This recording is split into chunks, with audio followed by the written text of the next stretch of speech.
Victory Sunday for the Giants. Huge win out on the road. I'm Brandon London here along with longtime media and sports columnist Mark Cannizzaro. We're going to break down the Giants' huge road win against the Seattle Seahawks. I'm here at the Brooklyn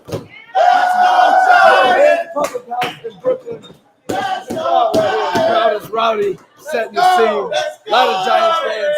Mark, they'll quiet down in a little bit, Mark. Excuse our rowdy friends. But let's get your thoughts, man. Huge never win. have us a rowdy. Not too much. Huge win, Mark. Give us your thoughts on the game, man. Let's talk. Brandon, there's so many thoughts here. There's so many positive things that went on today. And I tell you, it's interesting because had they lost that lead late, you would have been wondering, like, all these things the Giants did so well today, all for naught, until obviously Isaiah Simmons blocks that field goal. But you had so many things happen tonight. For starters, Daniel Jones is playing incredibly good football. I mean, listen, I'm guilty as charged. After the loss to Minnesota, I thought if we had one more bad game the following week, the table had to consider benching him. And this guy has played incredibly good football for 4 straight games. He's got 6 touchdowns, 1 interception in the last 4 games. Today, he controlled the game. I thought that first drive, Brandon, even though it ended in calamity, obviously with a great fumble, was such a tone-setting drive. And listen, that Seattle defense, you have to remember, they got gashed last week by Detroit. So, Brian Daboll did an outstanding job, I thought, exploiting that defense, particularly on the perimeter, on the edges. They were killing them all day on the perimeter. And they just, they kept going to it. And you had so many, a handful of guys had signature Giant moments today. I mean, Simmons really, we've always wondered since they brought him in here, he was going to be a great fit in the Wink Martindale defense, right? But it never really panned out that way.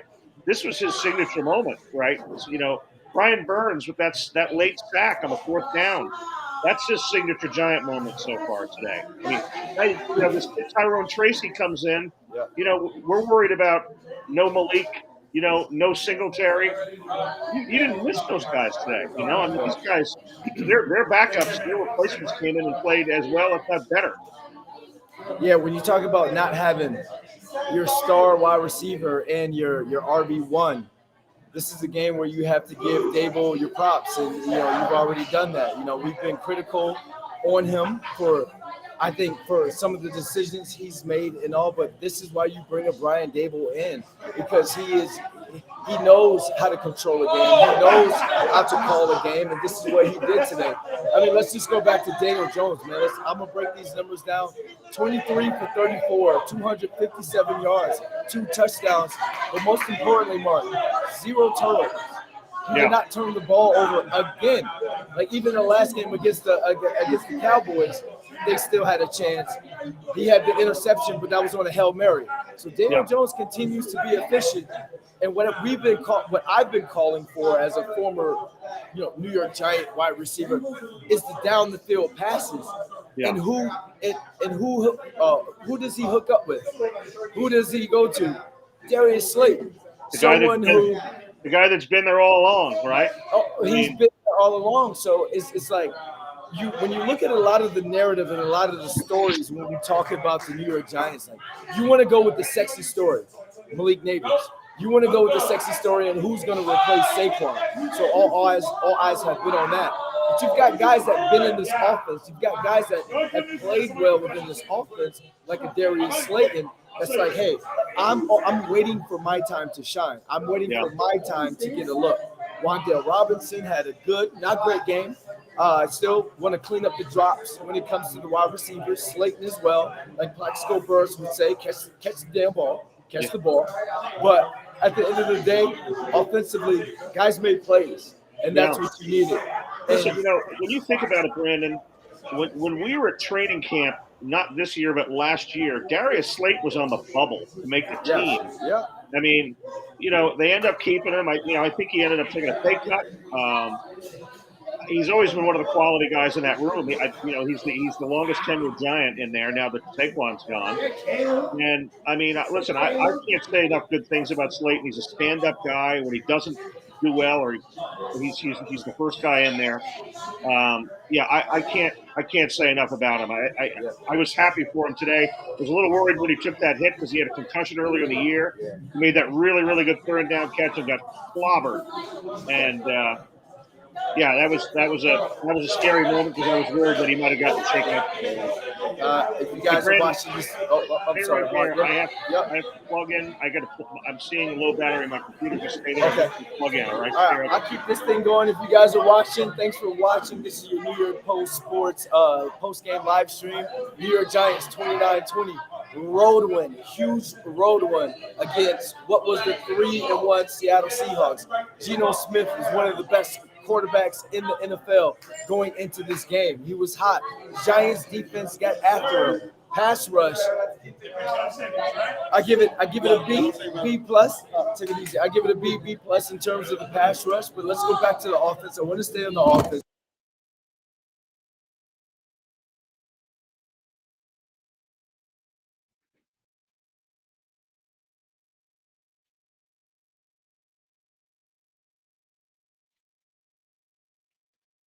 Because Brandon, you've lost your audio.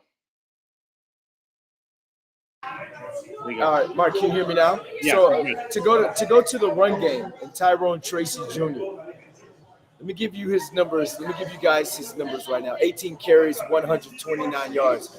When we spoke to him in the locker room on Wednesday, and we were talking about, all right, this could be your opportunity. This could be your shot. If you go back to that interview, Mark, he talked about ball security. He talked about taking care of the football. About 4 or 5 times within the 2 minute 30 second interview. And that means that's something that's been talked about within this Giants offense in this run game when it comes to Motor Singletary, who's had good, not great games. And Gray has had some ball security issues, and I understand. Saw it today. Yeah, and he was. Listen, I understand he's trying to move the ball over the end zone and break the plane, but can't happen. Can't happen. I mean, that play could have ruined the Giants today. You go to 10-minute drive, and it's all of a sudden you down 7-0. I love the way the team just kind of came right back. Next drive, DJ brings them right down. Listen. I can't. Let's go, Blue, baby! It's kind of a well-coached football team, Brandon. I know that Dayball's gotten some heat. I think quite a bit unfairly. Maybe you should have gone for that 4th and 2 a week or so ago, right? I get that. Okay, that's a gut decision that Dayball makes. Probably wasn't the right decision at the moment. Maybe he wants it back. But if you look at the bigger picture here, this is a really well-coached football team. It really is. And I thought today. The fact that, the Giants they've gotten their butts kicked in Seattle, and that's a difficult place to play. And that's a team that was 3-1, coming off a loss last week, its first loss. And the Giants, they didn't blink after that, after the fumble. But I pulled you off of Tyrone Tracy a little bit. The way he's going right now, I don't know what Singletary's status is going to be in a week. But, this guy's earned more. He's earned more touches. Absolutely. He's a kid that's been confident. You can even see that they had confidence in him within training camp because you can see the different packages that they were creating for him, having both he and Motor Singletary on the field at the same time. So they saw something in him early. And again, talking to the kid, I just did a Giants Play 60 with him up in like T-Neck or something at a middle school. He has confidence, man. He has so much confidence when it comes to his ability. And it's not like one of those rookie arrogance, or it's like how a rookie comes in and it's like, all right, I'm not going to spell or be a backup to Saquon. Yeah. I'm being a backup to Motor Singletary. I can take that job.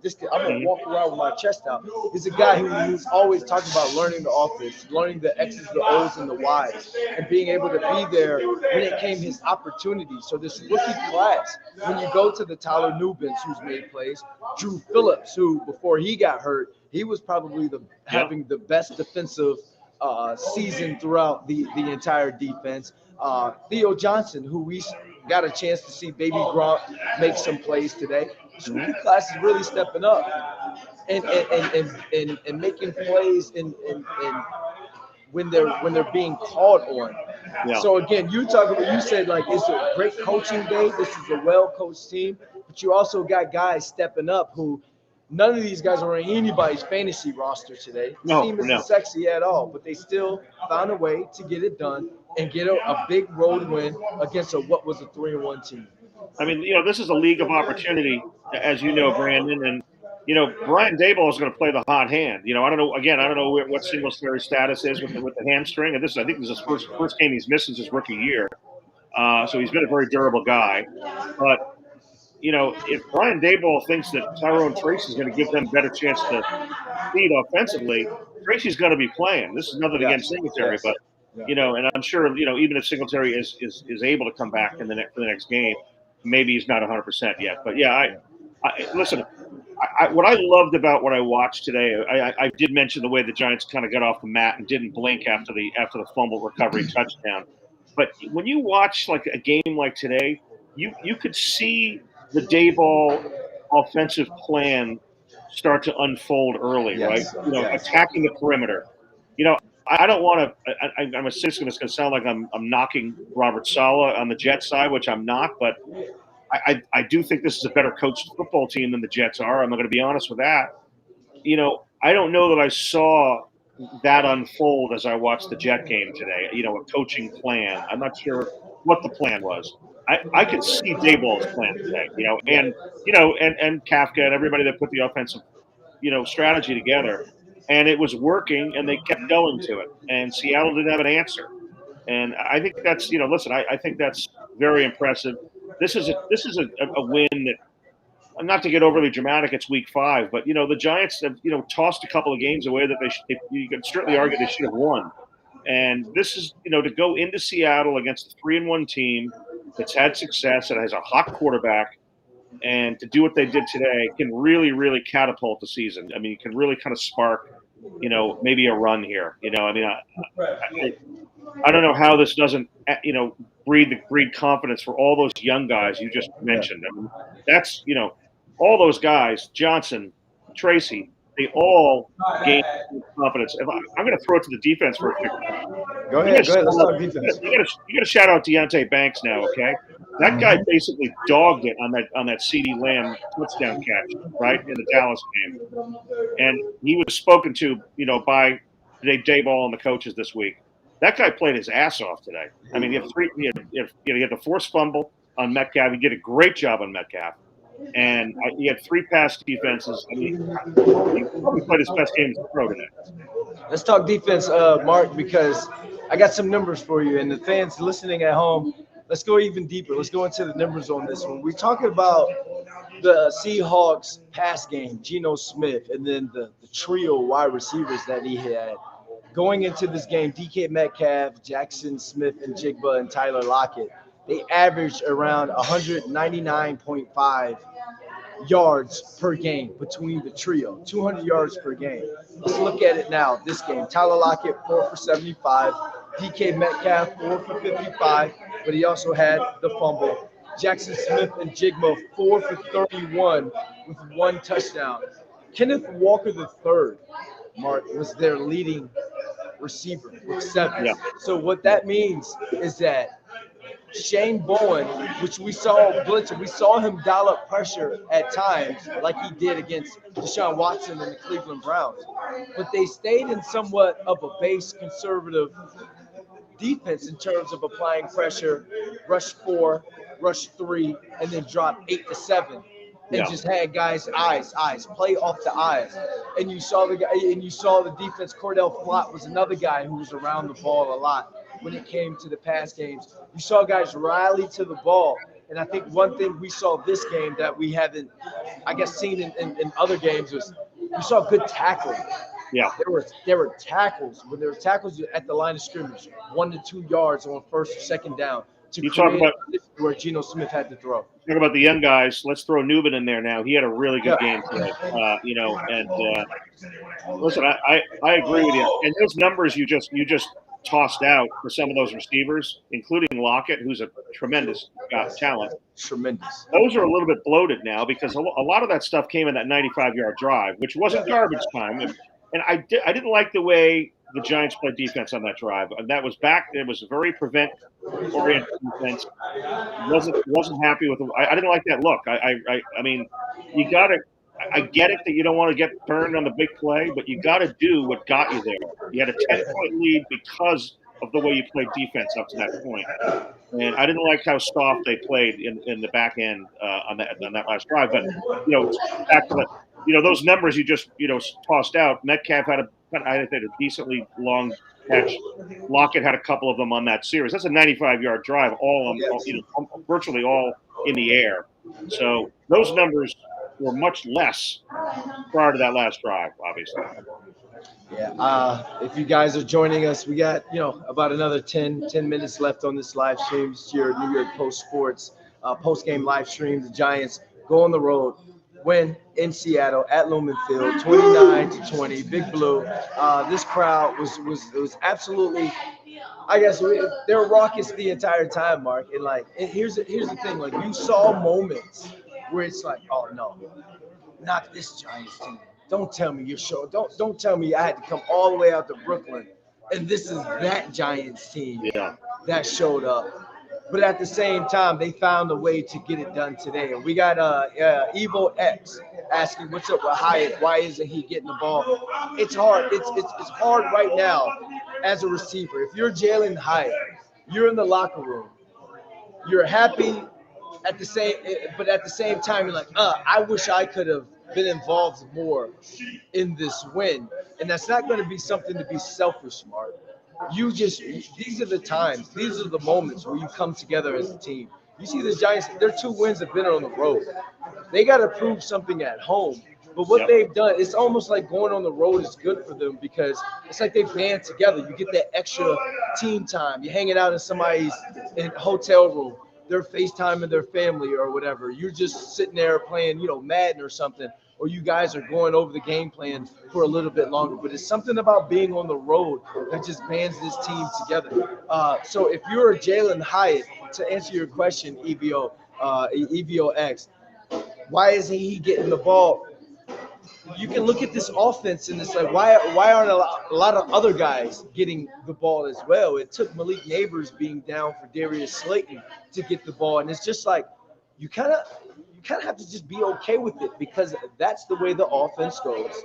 When Malik Neighbors gets back, he's going to get back to double-digit targets, but that's the way the offense goes. But it was great for Theo Jefferson to get four catches, a couple catches on the day, for Darius Slayton to get 8 catches on the day, because now when you're Mike Kafka and you're Brian Dable, you can use the Malik Neighbors as a decoy now going back, because now you have confidence in other guys to make plays.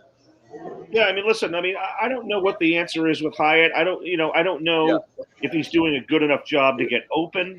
If he's a great route runner, which I don't think he is yet. I do think that he did take some attention away down the field today. There's no question about it. It's progressions. It just didn't go to him. We know that Wandell is a down guy, come out of the slot. And, which you brought up in the opening, we all wondered where the deep ball is. And, Slayton got that today. I don't know what I don't have a proper answer for Evo X as to exactly why Jalen's not getting the ball. But I don't think as a Giant fan you really give a crap about that at the moment right now. Not right now. Not right. Even as a receiver, not right now. Not right now. You can go home, you can talk to your girlfriend, be like, I wish I could do it. I wish I could have done more, been a part of it. But you're happy for Darius Slayton, who, if you're in that receiver room, that's the big homie. That's again, like you said, that's the longest tenured Giant. So Brandon, if they keep playing like this, and the offense performs the way it was today, Jalen Hyatt's he's gonna see the ball. There's gonna be stuff open up for Jalen Hyatt. We're only 5 games into the year. Obviously, Neighbors has become the guy, so he's getting double-digit targets. But listen, he'll get his chances. Yeah. And as long as these receivers, again, Evo X actually talking about the receivers dropped a lot of balls today. It's been like that the entire year, Mark. That's something that's got to be cleaned up going forward, because now you got the Bengals coming in, you got the Eagles coming in. The attention to detail has to be finite. you have to lock in even more when it comes to especially easy drops like that. So guys fighting for balls, you're fighting for targets. You got to absolutely catch everything. I guess we can answer this last one. How did the Giants recover from the opening drive? Mark, are you seeing something different from this team this year as opposed to the Giants team that when Daniel Jones threw the pick six against the Seahawks last year at home, they couldn't recover that game? Is there something different in the Gatorade this year? I think there's just a little more confidence right now, and even though Neighbors wasn't on the field today, I mean, Neighbors, that kind of talent automatically gives you some confidence. And I think the Giants have seen some good offensive play out from themselves in the last 4 weeks. Now, that even in the they've kicked too many field goals, right? I get that. Yes. By the way, Joseph's 8 of his last 8. Remember that looked like that was going to be a disaster, right? Yeah, Yeah. I think he was 5 for 5 last week, 3 for 3 today. And I don't know how long it's going to be before Gano is back, but Regardless, he's kicked himself into a job, regardless of what absolutely. happens with the I Gano mean, situation. the funny thing is that after he missed his first one, everybody was asking Brian, hey, is he going to be the guy again? Dayball does not want to have a turnstile of kickers. That's the worst thing you want. So good for him to have stuck with him, and now that's kind of worked out. But I just think you're getting back to your question. I think you're seeing a more confident Daniel Jones. Another year with Dayball, and I do also believe that Dayball, calling the plays is a big deal. And this is nothing against Kafka, but that's what Brian does best. And if you can still manage the entire team and still be the play caller, which right now looks like it's working fine, then you should do it. You should play to your strengths, and Dayball's playing to his strengths, and I think that's helped Daniel. Yeah, I talked to a couple of the guys. Mike Kafka still has a pretty legitimate say when it comes to the install and the offense. And you need two heads working together, especially like you're saying, because my father's a head football coach. I know it's college, but I ask him all the time, like what's your day like? And he talks about it. He's like, do you understand how much stuff I deal with outside of football? So just Brian Daboll having to do press, interviews, whatever it is, being a part of defensive game plan, offensive game plan, because at the end of the day, it's on you. You're the leader. You're the one everyone looks up to. So big game for him. Big game for Brian Daboll. Big game for Giants pass rush. Shane Bowen. Just an overall win against a quality team. So again, like you said, not just the young guys. Young guys can walk around, puffy chest for 24 hours, but just the team as a collective as all. So Brandon, wins like this win on the road against a good team galvanize a team. Absolutely. They're on the plane right now. Yep. And that's a pretty happy plane ride coming back to the East Coast right now. And that you reference being on the road and the bonding and whatnot. Nothing bonds a team better or more strongly than what they just did today. And I'll be shocked if we don't see a more consistent and better Giant team going forward. And I think this will have a big part to that. Well, let's end that there, Mark. Big one. I wish I could have gave you guys a lot more energy. Everyone's kind of leaving here to go home. Everyone get home safe. This was your Blue Rush post-game live stream.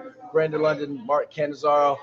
Giants 29-20 road win on the road against Geno Smith and the Seattle Seahawks. They come back to MetLife Stadium Sunday night, prime time football. So there's going to be storylines going into this one, Mark, when they play against the Joe Burrow and the Bengals, who lost today against the Baltimore Ravens.